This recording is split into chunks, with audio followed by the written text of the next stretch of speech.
வணக்கம். நான் உங்கள் அன்பான சயின்டிபிக் வேதிக் அஸ்ட்ராலஜர் அஸ்ட்ரோ அறிஞ்சி பேசுகிறேன். நல்லது நினைப்போம், நல்லதே நடக்கும்.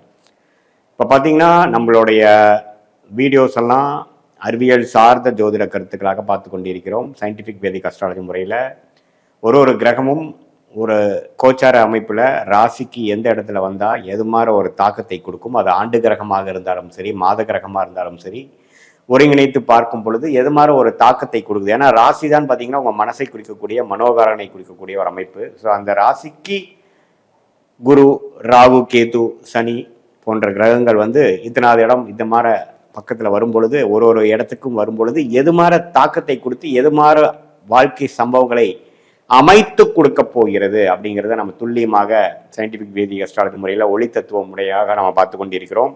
அந்த அடிப்படையில் ஆகஸ்ட் 2025 மீனராசிக்காரர்களுக்கு எத்தகைய ஒரு மாதமாக இருக்க போகுதுன்னு பார்க்க போகிறோம். இப்போ மீனராசிக்காரர்கள் ஆகஸ்ட் மாதம் பிறக்கும் பொழுதே பார்த்தீங்கன்னா ஜென்ம சனியில் தான் இருக்கிறாங்க. குரு 4ஆம் இடத்துலேருந்து 12ஆம் இடத்துல இருக்கும் ராகுவை பார்க்குறார், 6ஆம் இடத்தில் கேது இருக்கிறார். ஸோ 6, 12 ராகு, 4 குரு, ராசிக்குள்ள சனி. ஸோ ஜென்ம சனி நடக்கிறப்ப ஆகஸ்ட் மாதம் பிறக்கும் பொழுது பார்த்தீங்கன்னா வாழ்க்கையில் சில விஷயங்கள் விறுவிறுப்பாக நடக்கிறது, சிலதெல்லாம் நம்ம கண்ட்ரோல் இல்லாமல் இருக்கிறது, ஒரு நாளும் ஒரு மாதிரி விடியுறது. உடல் உபாதைகள்னால சில பேர் பாதிக்கப்பட்டிருப்பீங்க, 3-4 மாசமா கடன் பிரச்சனைனால பாதிக்கப்பட்டிருப்பீங்க, வேலையில சில பிரச்சனைகள், கடுமையான உழைப்பு, லாங் ஹவர்ஸ் ஒர்க் பண்றது, அது மாதிரி பல விஷயங்கள் கொஞ்சம் டிரான்சிஷனரியான பீரியடாக இருக்கக்கூடிய அமைப்பு மீனராசிக்காரங்க மீட் பண்ணுவீங்க.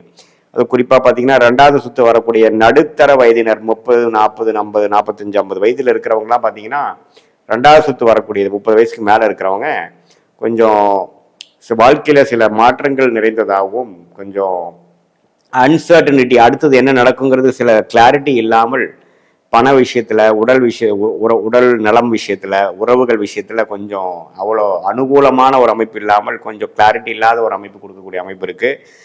அதே சமயத்தில் குரு 10ஆம் இடத்தை பார்க்கறதுனால தொழில் வேலையில் அதிக உத்வேகம், அதிக முயற்சி, அதிகமான நம்ம வேலை செய்யக்கூடிய அமைப்புகள், அது மூலமாக நல்ல உயர்வு பெறக்கூடிய அமைப்புகளும் உண்டு. ஸோ கடுமையான உழைப்பு, அதே சமயத்தில் உயர்வு, ரெண்டுமே மிக்ஸ் ஆகி வரக்கூடிய தன்மை இருக்குதுங்க. ராகு கேது 12, 6 இருக்கிறப்போ நம்ம எதிரிகளை சமாளிக்கலாம், கடன் பிரச்சனையை சமாளிக்கலாம், நமக்கு எதிராக நடக்கக்கூடிய அமைப்பை நம்ம கொஞ்சம் சமாளிக்கக்கூடிய அமைப்புகள் இருக்கு. ஸோ ராசி அதிபதியா அருமையான இடத்துல இருக்கிறதுனால நல்லாவே நம்ம உத்வேகத்தோட சமாளிச்சுக்கலாங்கிறத நம்ம குட் நியூஸுங்க.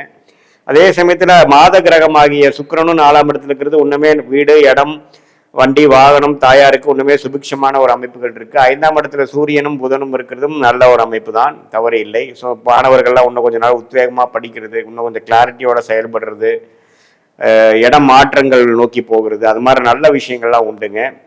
ஸோ காதல் விஷயங்கள், கைகூடுற விஷயங்கள், மீடியா துறையில் கிரியேட்டிவ் விஷயத்தில் இருக்கிறவங்களுக்குலாம் நல்ல அனுகூல முறைகள், சாஃப்ட்வேர் லைனில் இருக்கிறவங்களுக்கு நல்ல முயற்சிகள், அது மாதிரி நல்ல ஒரு பெனிஃபிட்ஸ் நிறைந்து தொழில் அதிபர்கள்லாம் பார்த்தீங்கன்னா ஒன்றுமே உத்வேகமாக அதிக இன்னொரு கிளையை அமைக்கிறது, இன்னொரு கம்பெனி அமைக்கிறது, இன்னொரு இன்வெஸ்ட்மெண்ட் பண்ணுறது, அதே சமயத்தில் புதுசாக தொழில் அமைக்கிறவங்க எல்லாமே நல்லா இருக்குது. ஆனால் என்னென்னா பலம் பெறுவதற்கு இன்னும் 2 வருஷம் ஆகும். ஏன்னா ஜென்ம சனியில் எல்லா பலனும் அணிவிக்க முடியாது. உழைப்புன்னு தான் இருக்குமே ஒழிய பலன் முடியணும்னா நம்ம ஜென்மசனி வரணுங்கிறது, முடியணுங்கிறது தான் ஒரு விஷயம். ஸோ ஆகஸ்ட் மாதம் பார்த்தீங்கன்னா பல காரியங்கள் சேர்த்து செய்து அதிகமான உழைப்பு, அதிகமான ஒரு எக்ஸ்பெரிமெண்டேஷன், முயற்சிகள் நிறைந்ததான எல்லா வயதினருக்கும் கொடுக்கக்கூடிய அமைப்பு இருக்கு.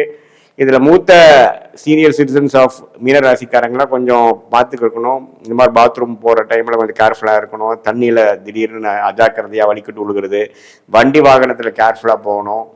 திடீர்னு உடல் உபாதைகள், வயிற்று பகுதியில் கொஞ்சம் பிரச்சனைகள் வருவது, எலும்பு முறிவுகள், இது மாதிரி சில விஷயங்கள், சங்கடங்கள், உறவுகளில் சில விஷயங்கள் சரியில்லை, பெற்றோர்களுக்கு சில கண்டங்கள், அது மாதிரி சில விஷயங்கள்லாம் இருக்கக்கூடிய ஒரு ஜென்மசனியின் தான் நம்ம மீனராசிக்காரர்கள் இருக்கிறோன்னு பார்த்துக்கணும்.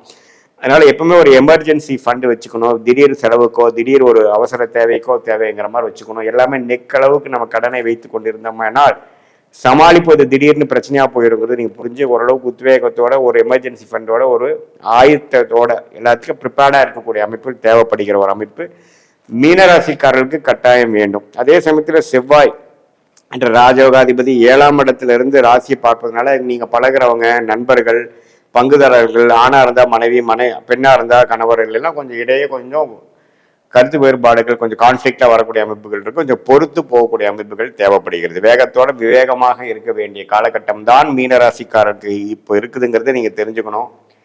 நீங்க நினைக்கிறது மாதிரி அடுத்தவங்க நினைப்பாங்கிறது நீங்க எதிர்பார்க்க முடியாது. கொஞ்சம் அப்ஸ் அண்ட் டவுன்ஸ் இருக்கக்கூடிய அமைப்புகள் இருக்குது. கொஞ்சம் பொறுமையாக இருந்து சாதிச்சு அதுக்கப்புறம் தான் நீங்கள் சொல்லக்கூடிய விஷயத்தை நிலைநாட்ட முடியுங்கிறது நீங்கள் தெரிஞ்சுக்கணும்.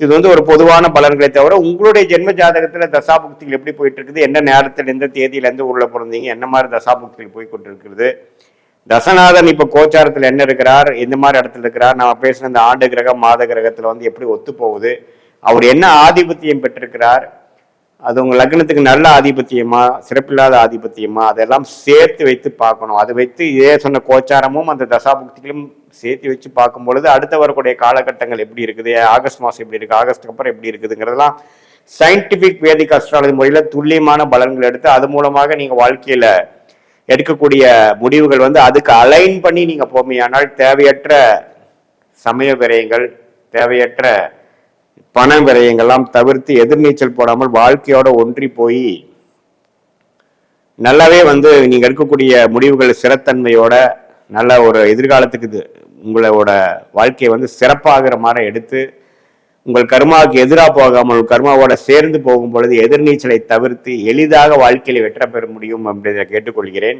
இது பொதுவான பலன்கள் தான். இப்போ நம்ம சொன்ன கோச்சார அமைப்பு ஆண்டு கிரகம் மாத கிரகத்தை வச்சு பார்க்கும்பொழுது மீனராசிக்கு ஒரு பொதுவான பலன் தான். அது உங்களுடைய ஜென்ம ஜாதகத்தை வரக்கூடிய தசாபக்திகளோட சேர்த்து வைத்து பார்க்கும் பொழுது ஒண்ணுமே துல்லியமான அமைப்புகள் ஷார்ட் டேர்ம் அண்ட் லாங் டேர்ம்ல எது மாதிரி சேஞ்சஸ் இருக்கு, எந்த நேரத்தில் எந்த முடிவுகள் எடுக்கலாம், எப்போ வேலை மாற்றம் காமிக்குது, எப்போ தொழில் அபிவிருத்தி செய்வது நல்லது, எது மாதிரி நேரத்தில் திருமண விஷயங்கள் நடக்கக்கூடிய அமைப்புகள் உண்டு, குழந்தை பெறு விஷயங்கள் எப்போ உண்டு, வெளிநாடு விஷயங்கள் எப்போ உண்டு, அபிவிருத்தி விஷயங்கள் எப்போ உண்டு, எப்போ நம்ம அடக்கி வாசிக்கணும், எப்போ நம்ம வேகமாக போகணுங்கிற மாதிரி எல்லாமே நம்ம சேர்த்து வைத்து பார்க்கும்போது நல்ல கிளாரிட்டியோட பாஸ்ட் ப்ரெசன்ட் ஃபியூச்சரையும் நம்ம பார்த்து அதன் மூலமாக நம்ம எடுக்கக்கூடிய முடிவுகள் மூலமாக எளிதில் நம்ம வெற்றி பெற்று நம்மளுடைய பிராப்தம் என்னவோ நம்ம பொட்டன்ஷியல் என்னவோ அதை நம்ம எளிதில் அடைய முடியும் என்பதை நான் கேட்டுக்கொள்கிறேன். இது ஒரு பொதுவான பலன்கள் இருந்த வீடியோ என்பதை நீங்கள் தெரிந்து கொள்ள வேண்டும்.